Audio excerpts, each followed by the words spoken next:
Everyone throws around the term train your gut like it's a motivational quote, but then they give you zero actual steps to help. Meanwhile, you're out there on mile 8 and your stomach files a complaint and you're swearing off carbs or that specific brand of gel like they've personally wronged you. Does that sound familiar? So here's the uncomfortable bit. Tolerating carbohydrate isn't the same as absorbing it, and that's why your long runs are feeling like a bit of a gamble.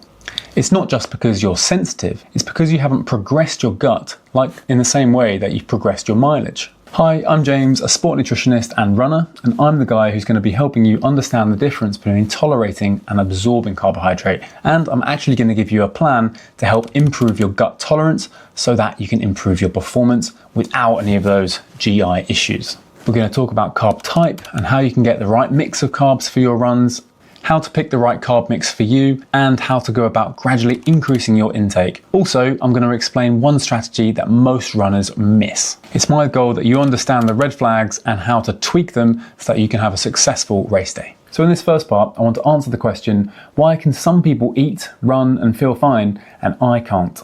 Well, the answer to that is they've either gone through a specific gut training program like the one I'm going to be teaching you, or more likely they've unknowingly been training their gut their whole life. For example, if they had a habit of eating and then going off for a commute, or eating and just moving around a lot, what that's going to do is it's going to expose their gut to digesting food with less blood flow. So the more movement people have done either during, while eating, or immediately after, the better able their body is going to be at tolerating that amount of food. And really, in this context, we're now talking about carbohydrate, because that is going to be the specific ingredient that you need to fuel your running. Other people may better tolerate carbohydrate while running because of the type of diet that they have. For example, if they naturally have a high carbohydrate diet, as in mainly high carb foods in a lot of their main meals, then because of that, their body is going to adjust and it'll be better able at digesting that carbohydrate. So if you have ever done a low carb diet, or you're quite wary of carbohydrate, then your body will have down-regulated its body at digesting it. So what we need to do is tweak that and really train your gut and your body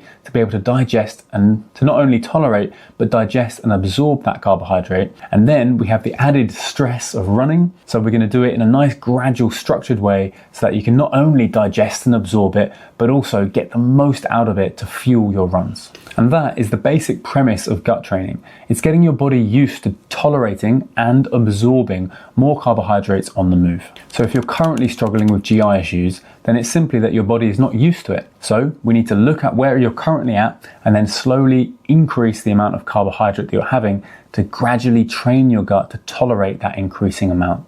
So in this video, I'm going to be sharing some science-backed tips on how to do this, and one big element that most runners miss: gut training. But instead of starting with carbs, I'm going to start with fluid, because this is the element that most runners miss or get wrong. So ask yourself this now: do you currently have a habit of not drinking on your runs, or drinking very little? Now, the guidance on fluid intake while running is to drink to thirst. But what I find is that most clients don't actually practice this, simply because they don't take out enough fluid with them to allow them to drink to thirst. This is effectively detraining their body's gut's ability to process that fluid on the move. And hey, this may well be you, because to be honest, if you're running for anything from 40 to 60 minutes, you don't really need to take fluid out with you, because you don't have long enough for your level of dehydration to affect your performance. However, if you're now looking to step up your duration of runs from say 45 to 60 up to 90 minutes, 2 hours, then you've currently got the habit of not drinking. And as the duration increases, your risk of dehydration is going to increase too. That is going to be a real trigger for GI issues. There's research showing that the more fluid that you're used to having, the faster it will clear the stomach. Whereas if you're not used to having fluid, it's going to come in, sit in the stomach, slosh around, and just make you feel a bit nauseous, as opposed to clearing the stomach where it can get into the gut and actually have a beneficial effect. What is that beneficial effect? Well, the fluid coming in, I'm saying fluid, but really water that's coming in that you're going to be drinking while running, is going to help pull the carbohydrate through the gut lining. That is going to be helpful for not only then tolerating that carbohydrate, but actually absorbing it and getting it into your body. So if you only do the gut training part of increasing your carbohydrate and you forget about the hydration element of drinking more fluid alongside, it's a recipe for disaster, because you're just dumping a lot of carbohydrate into your gut, but not providing the fluid to help get it through the gut lining. Now, there's some emerging evidence coming from elite athletes who are practicing doing some quite extreme gut training on the fluid side. So people like David Roche, who's recently won the Leadville race. In his training, he was practicing some gut training, and he was having maybe up to a litre of fluid immediately before doing a run. And not just any one, like a high intensity interval session. Now what this is doing is it's really teaching his body to digest and tolerate and get that fluid into his system. Why would he want to do that? Well, basically, if he can be able to tolerate an increasing amount of fluid during a really hot race, then he's not going to be getting as dehydrated, but also he can then put carbohydrate in that fluid too. So it's going to allow him to be able to get more carbs into his system to ultimately better hold a higher intensity than the other athletes. Now, have I tried this? Yes, I have actually.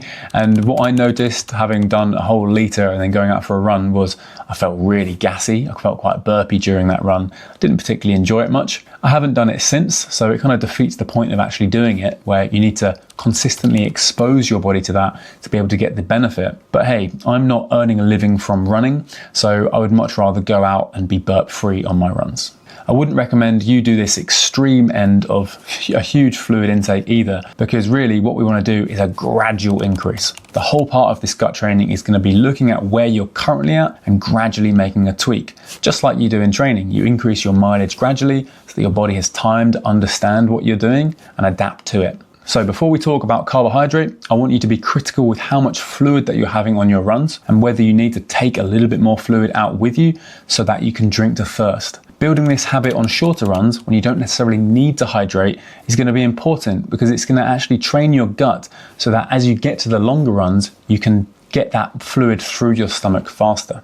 Okay, so let's move on to gut training with a focus on carbohydrate. So to explain what's actually happening here, I'm going to use a bit of an analogy. If you imagine you've got a kitchen sink. Now, this is going to be our gut, and the tap, this is going to be your carbohydrate intake. So hopefully we've got a consistent flow of carbs coming in. Don't worry too much about how much, we're going to adjust that. But if there's a constant flow of carbs coming in, the plug hole, now what that is your body's ability to absorb that carbohydrate. So it's the carbohydrate transporters in the gut lining. So if the amount of carbs that we're coming in is in excess of what our body can actually absorb, then effectively we're putting in more and more carbohydrate, and it's going to get to a point when the body is then signaling, oh, we're not in a good way here. We either need to get rid of some of this going upwards, in which case you'll feel nauseous and potentially vomit, or even worse, it's going to signal it going the other way, in which case you might have a lower body evacuation. We want to avoid all of this, so we want to make sure that at the moment what you're having is matching. And then we want to stress it a little bit. So we're going to increase the amount of carbohydrate gradually so that there's a bit of stress on here so that your body and the plug hole has to adapt and increase in size to be able to match this increase. Does that make sense? So how do we train this? Well, it's good to understand a little bit more about carbohydrate type and also your personal ceiling. So really, when I'm talking about carb type, what I'm referring to is the type of sugar, but also the amount of fat, fiber, and protein that's combined with that carbohydrate source. So whole foods that contain more fat, fiber, and protein, those elements are all going to slow the digestion. So they're going to make the gut have to work a little bit harder to get the carbohydrate out. So if you're currently struggling with GI issues, I would avoid having more whole food elements and make sure that you're going for really simple carbohydrate. So the refined carbohydrate, which are your simple sugars, glucose, fructose. These can be found in gels, sports drinks, and most sweets. Now, this isn't me saying you shouldn't ever have whole foods. In fact, I'm going to recommend that we use them strategically to train your gut later on in the gut training program. So simple sugars. Well, the research shows that there's a ceiling of 60 grams of carbohydrate per hour if you're only using one type of sugar, namely glucose, which is going to be the main carbohydrate source. However, if you want to push up past 60 grams, then if you add in another type of sugar, like the fruit sugar fructose, then your gut has another carbohydrate transporter to be able to pull more carbs through the gut lining. By having this mixture, maybe as a 2-to-1 ratio, glucose to fructose, you're able to tolerate and absorb up to 90 grams of carbohydrate per hour. Now, Elites are going to be pushing this even further and trying to train their gut to tolerate up to maybe even 120 grams of carbohydrate. So if you're getting those emails coming through with elite athletes having 110 grams of carbohydrate, they will have spent years being able to train their gut to be able to get up to that number. So I'm not recommending that you try and jump up to that straight away. What we want to do is find out where you're currently at in terms of how much carbs you're having per hour and then gradually increase it. Again, I'm going to be explaining how to do this later on. Now, having mentioned the multiple transporters and different sugars, I actually don't want you to overthink this, because if you're using gels or sports drinks, then to be honest, all of their recipes will have glucose and fructose in. So it's only really if you're going to be making your own and you have something like maltodextrin, and only if you're going to be having more than 60 grams per hour, do you really need to worry about having those multiple transporters. So the key thing really is knowing your numbers. And I keep coming back to this. What does that mean though? Knowing your numbers is understanding how many grams of carbohydrate that you're consuming per hour while running. This is a vital piece of information because it's going to allow you to adapt and adjust according to how you perform and how you feel regarding symptoms. Once you've got that piece of information, then you can start training your gut because your baseline is going to be specific to you. So it's worth remembering that the higher the intensity, the more requirement there is for carbohydrate during your run. But for races under 3 hours, it's recommended in the literature to have between 30 to 60 grams of carbohydrate per hour. And for races over 3 hours, if you're really looking to hold that high intensity and drive for PBs, then maybe having between 60 up to 90 grams of carbohydrate could be beneficial. But the caveat here is if you can not only tolerate it, but actually absorb it. I want to teach you how to do that. So let's move on to the progressive gut training plan. So basically, we want to start exposing your gut to carbohydrate often so that it gets used to it. Now, if you look through your training week, I would particularly focus on your long run because this is going to be most specific to your race day run. And this is the one that we really don't want to have issues on. Now, it's worth noting that the higher the intensity of your run, so if you've got a interval session or a hard tempo session midweek, then instead of starting there by practicing your gut training, your body's actually going to find it harder to digest carbohydrate during that than on an easy run. Why? Because the harder the run, the more blood is going to be in your muscles, so the less that's going to be in your gut to help with the digestion of food. This is a bit frustrating as they're the sessions that you want to be fueling. So at the start of your gut training, I'd really focus on your easy runs and your long runs to start introducing that carbohydrate to start that exposure. So I'm going to recommend a 4 to 10 week ramp, which is a gradual increase in carbohydrate during those long runs or easy runs. You need to start off knowing your baseline, which is how much carbohydrate that you currently tolerate and absorb. So think back to the last time you fueled with gels. How did you feel? If you had quite good energy, then look at the amount of carbohydrate that you had and work out how much that was per hour. Start with that number as your baseline. Then look at your training program and actually write in which runs that you're going to start training with your gut on and detail how much carbohydrate that you're going to have. How much to have? Well, I'd recommend if you've never fueled with carbs before and you're like, oh, James, I don't even know what my baseline is, then I'd actually start with about 30 grams of carbohydrate per hour. If you're around this number and you were say 20 because you had one gel on your last run and that's your number, I would maybe go up to 30 as you should be able to tolerate that. Then over the next few weeks, we're gradually increasing by 10 grams of carbohydrate over 2 weeks.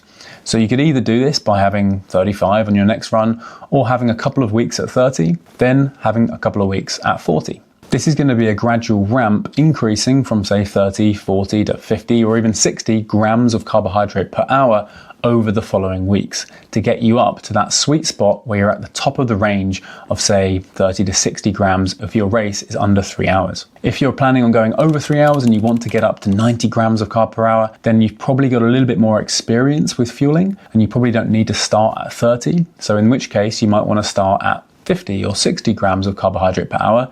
If you feel good on that, you're getting no adverse symptoms, which I'm going to detail later, then maybe start there and increase by 10 grams per hour every 2 weeks. Now, if you're completely new to fueling, how do I recommend actually doing this practically? So let's say you're going for a 1 hour run and you want to have 30 grams of carbohydrate per hour. Well, what you could do is have a gel 5 minutes before, because that's going to hit in about 5-10 minutes. So by the time you started running, that carbohydrate is going to be in your system. However, if you're new to this, what I actually recommend is having it maybe 5 or 10 minutes into the run. Why? Because this is actually going to allow you to practically experience opening a gel, consuming it on the move, which is kind of a skill in itself. This will also encourage you to take some fluid with you, because when you have a gel, it's always a nice habit to build to actually wash it down with some water afterwards, so that you've got fluid to help get it through the gut lining. So let's do another example. Let's say you're going for a 90-minute run and you want to have 50 grams of carbohydrate per hour. Well, something that's really worth doing is noting your timings so that you know exactly when you're going to have your fuel over that run. So if we're going for 90 minutes and we want to have 50 grams of carb per hour, then we need 75 grams total. So let's say you're using a 25 gram gel. You're going to need 3 of those. How would I split that? Well, you could either have it just before, but actually, like I said earlier, I would probably recommend having it 5 minutes in so you get that practice of having it on the move. Then have one at 30 minutes and an hour. Basically, you're trying to drip feed that carbohydrate coming in gradually over your run. Now remember that if you're going for that 90-minute run, you want to have some fluid with you. Yes, on the race day, there's probably going to be aid stations where you can drink. However, in training, you're going to need to take that fluid with you. So I'd highly recommend having some sort of bottle that you can carry. I mean, personally, I don't like having a water bottle in my hand. I find it sort of affects my running form a bit. Personally, I love to wear it. So getting a running vest could be a really helpful investment. Now, I mentioned about using whole foods to train your gut. How do we actually go about doing that? Well, if we're looking to use our long runs to practice race fueling, maybe we look at one of the easy runs that you've got in your week, which you probably normally don't hydrate or fuel for at the moment because there's less of a requirement to, which is fair. However, we could start seeing this as a training session to train your gut. So if you're going out for an easy 45 or 60-minute run, maybe we start having a flapjack 5-10 minutes in, just to stress your gut more, because there's going to be the same amount of carbohydrate with a gel, but there's also going to be some fat and fiber to really make your gut work hard to digest it. Just like in training, how we want to train harder than on race day, we want to do the same thing with our gut. So even if you're not planning on using whole food on your race, you can still train with it just to really make your gut work harder and speed that gut training. Why have I recommended to do this on one of your easy runs? Because the lower the intensity, the more blood in your gut, so the easier it's going to be. So it's a nice gradual way of making your gut work harder. Let's talk about caffeine. So chances are, if you're watching this, you are already struggling with GI issues. So where does caffeine sit in this space? Well, caffeine is a stimulant. So it has that effect on our brain. It makes us feel more awake. It allows us to push harder during our runs because it reduces our perceived effort, but also it has a stimulatory effect on our gut. And that might not be what we want if we're already not used to tolerating and absorbing a higher or an increasing amount of carbohydrate. So what's actually going on there is that the caffeine is going to cause a bit of an involuntary contraction of your gut muscles. Now, this might be one of the reasons that you take coffee in the morning so that you can have a successful bowel movement. However, having it before a run is probably going to increase your chances of a lower body issue. So as you embark on this gut training, we're opening the tap a bit more so we can have more carbs coming in, with the goal of opening that plug hole to be able to absorb more of it. We want to reduce the risk from other factors as best we can, in which case I would cut out caffeine if you are really struggling with tummy trouble, and then look to maybe in 4 to 6 weeks time. If you're able to absorb a higher intake of carbohydrate without any negative symptoms, then at that point we might consider reintroducing it to get the performance benefit, because you're not going to see the performance benefit if you're stuck in the porta toilet. Okay, let's troubleshoot some GI issues, because I think it would be poor from me to explain a gut training process where effectively we're stressing the gut without explaining what might happen and also how to manage it. So a few red flags to look out for is the sloshing going on in the stomach, cramps, an urgent need for the toilet, massive burping or flatulence, or even a side stitch. However, some of those symptoms are going to be more unwanted than others. It's going to be down to you to understand what is tolerable and what is pushing the boundary too far. And what do we say when we're pushing the boundary too far? Well, really, you've had maybe too much fluid too quickly, or too much carbohydrate too quickly,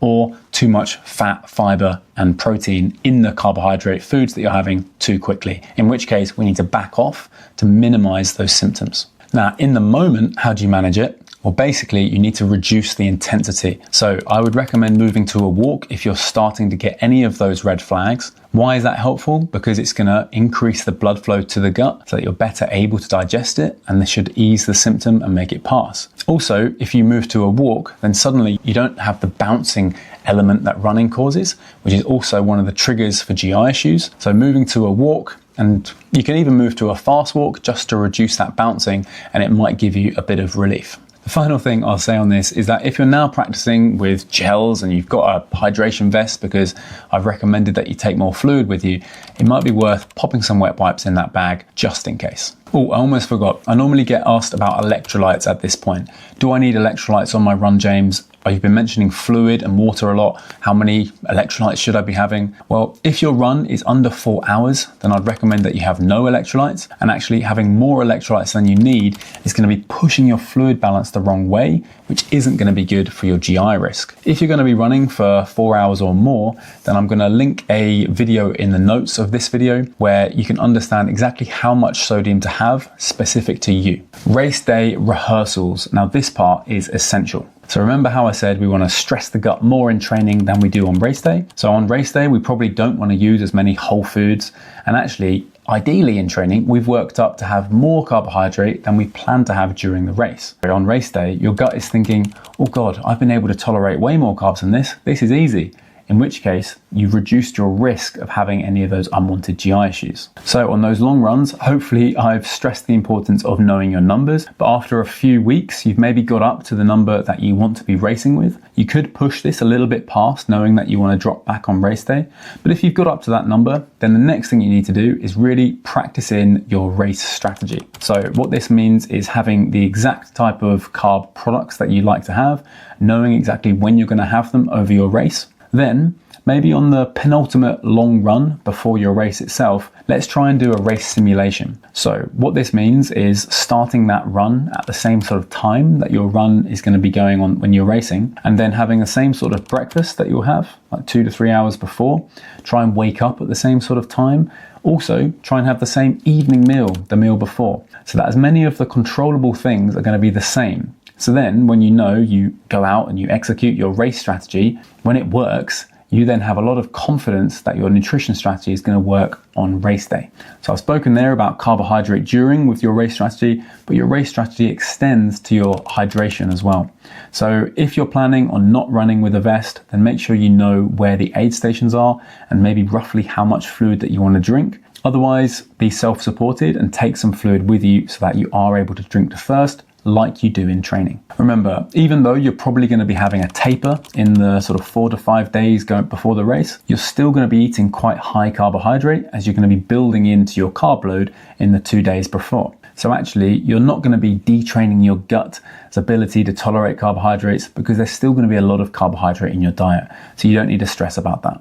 So I'm hoping that I've helped you shift your mindset a little bit. So before you head out, you're no longer thinking just about tolerating carbohydrate and hopefully not having an unwanted GI issue. You're now thinking about how you can go through a structured process of gradually increasing your tolerance and absorption of carbohydrate so that your legs can actually get the substrate to fuel performance. It's also worth considering what runs you have through the week so that you can be strategic as to whether you want to fuel those and start training your gut during those runs. Remember, if you practice this gradual increase, dose by dose, week by week, building towards your race day intake, then you can avoid the extreme red flags and run with confidence that you're not going to get those GI issues. Do that and you're going to toe the line feeling calm, feeling well fueled, and not looking out for the nearest porta toilet. If you want me to map your whole race week fueling step by step, then click this video now.